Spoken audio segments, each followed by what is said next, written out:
ទុយកាញ់មកខ្លាំងដូចខ្លាយគ្រាន់តែលឺតែខ្មែរໄວណាខ្លាញ់ណាស់ក្បាច់ខ្មែរពិតជាខ្លាំងមិនមែនខ្មែរបូបាល់សូមស្វាគមន៍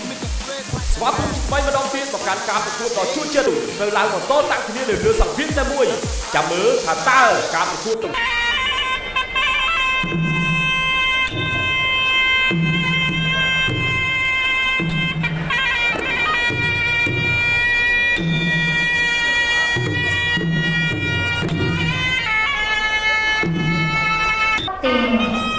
សង្វៀនប្រកួតខ្មែរបូបាល់ចាប់ផ្ដើមទឹកទី1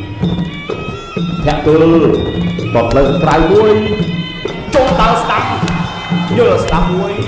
ចូលដល់ឆ្វេងឆ្វេងយល់ស្ដាប់មួយយល់ស្ដាប់មួយកាប់ជើងក្រោមកាប់ជើងក្រោមមួយទឹកជើងក្រោមមួយរត់ជះជើងជួសមុទ្រកាប់មួយជួយនៅមួយទឹកទៀតកងចូលសជ័យស្ដាប់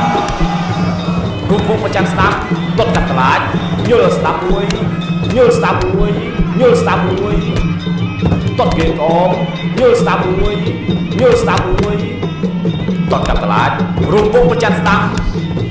ចាក់ជង្គង់សោព្រះរាមួយកែងស្ដាប់តម្រៃថ្វាយការឆ្វេងហានុមានច្រើនប្រពកហានុមានច្រើនប្រពកយល់ស្ដាប់ព្រះរាមកែងស្ដាប់តើមហាជង្គង់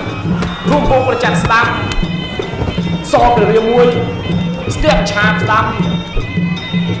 ហានុមានច្រើនប្រពកទាត់កាត់តឡាចគាត់លើ